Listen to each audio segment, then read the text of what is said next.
हम इसको लिख लेते हैं s माइनस टी बराबर 3 और दूसरा समीकरण दिया गया है s बटे 3 माइनस टी बटे 2 बराबर 6। यहाँ पर आप देख रहे हैं जो समीकरण 1 है ये तो एक ही लाइन में लिखा हुआ है, इसके बटे में कुछ भी नहीं है, तो इसे तो हम समीकरण 1 बना सकते हैं।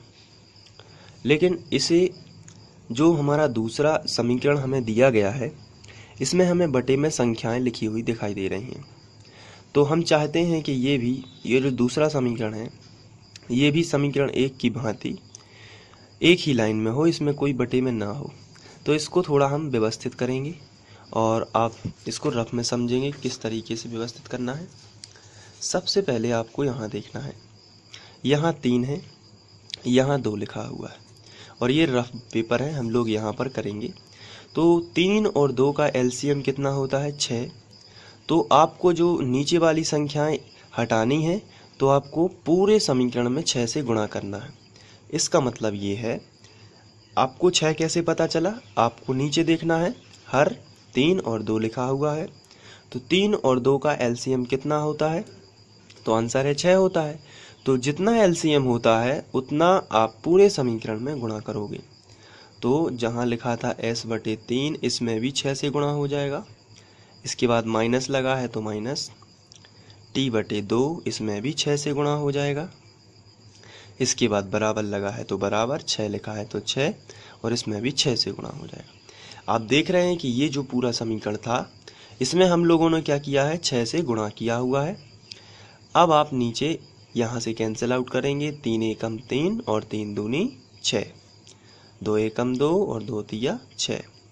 तो यहाँ पर हमें मिलेगा 2 का गुणा s में हो जाएगा तो आएगा 2s माइनस 3 का गुणा t में होगा तो आएगा 3t बराबर 6 × 36। तो ये जो है एक ही लाइन में है, अब इसके बटे में कुछ नहीं है, तो ये समीकरण एक जैसा ही बन गया। 2s माइनस 3t बराबर 36 यानी कि एक ही लाइन में है। तो अब हम इसे जाके समीकरण 2 बना सकते हैं। तो हमें फेयर में थोड़ा सा लिखना पड़ेगा, पूरे समीकरण में 6 से गुणा करने पर।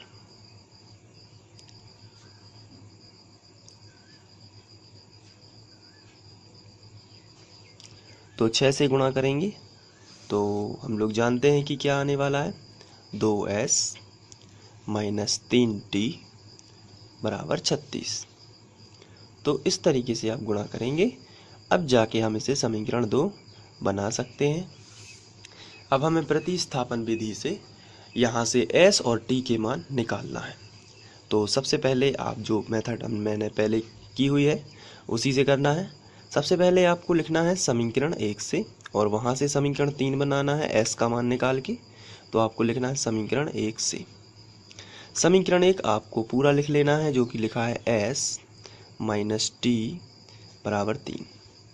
पिछला सवाल x y वाला था तो वहाँ से हमने x का मान निकाला था, लेकिन ये जो प्रश्न है ये t वाला और s वाला है, तो यहाँ से हम s का मान निकाल लेंगे। तो s का मान हमें चाहिए है तो हम जो माइनस का t है इसका पक्षांतर इस तरफ करेंगे। तो चलिए पक्षांतर करते हैं। हमें s का मान चाहिए इसलिए हम s को इसी तरफ लिखेंगे, फिर बीच में लगा देंगे बराबर। क्योंकि हमें माइनस का t का पक्षांतर करना है इसलिए इसको अब नहीं लिखेंगे, इसको हम इस तरफ लिखेंगे, बराबर के इस तरफ। तो बराबर के इस तरफ सबसे पहले तो लिखा था 3, तो आप 3 को ज्यों का त्यों लिखोगे और माइनस का जो t है इसका पक्षांतर इस तरफ कर देना है, तो ये हो जाएगा प्लस का t। और ये जो s अकेला इस तरफ आ गया, जब तक ये अकेला नहीं होता तब तक आप समीकरण 3 इसे नहीं बना सकते। लेकिन यहाँ पर ये s अकेला हो चुका है इसलिए आप यहाँ जाकर इसे समीकरण 3 में बदल सकते हैं।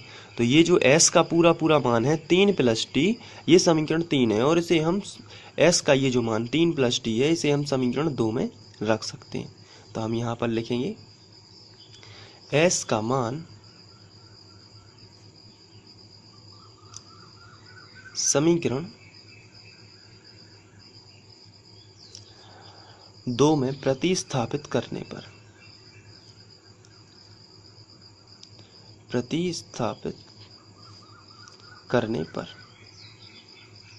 तो हम समीकरण 2 में प्रतिस्थापित कर देते हैं।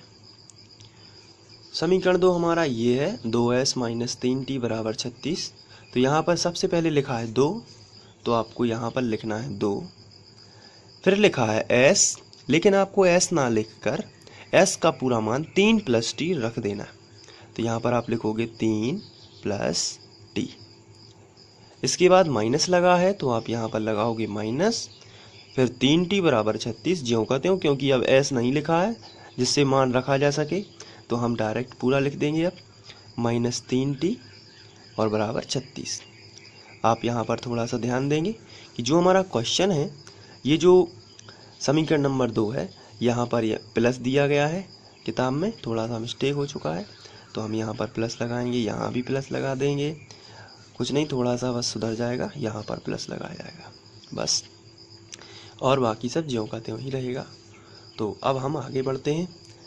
तो ये 36 है, अब हम ये जो 2 है इसका गुणा इसमें भी होगा और 2 का गुणा इसमें भी होगा। तो चलिए करते, 2 3 6 प्लस 2 का गुणा t में करेंगे तो आ जाएगा 2t प्लस ये आएगा 3t बराबर 36।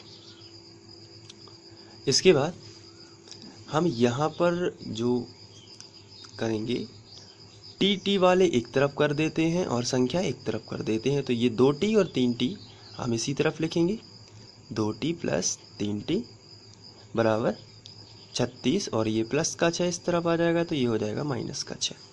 आगे बढ़ते हैं, 3t और 2t दोनों को जोड़ देते हैं क्योंकि दोनों ही प्लस के हैं, तो 3 और 2 5t हो जाएगा, ये बराबर 36 में से 6 जाएगा तो आएगा आपका 30। अब यहाँ पर जो t है इसके साथ में गुणा में 5 लिखा हुआ है, गुणा वाली संख्या बटे में जाती है, आपको मालूम है। तो t बराबर आएगा 30 बटे 5। अब आगे इसको सॉल्व करोगे तो यहाँ से आप क्या करोगे, 5 छक्के 30। तो जो t की वैल्यू है वो कितनी आ चुकी है, 6। अब इसके बाद जो t का मान 6 है इसे हम समीकरण 3 में रख देंगे तो s का मान निकल आएगा। तो चलिए हम रखते हैं, तो हम यहाँ पर लिखेंगे t का मान समीकरण 3 में प्रतिस्थापित करने पर, समीकरण 3 में प्रतिस्थापित करने पर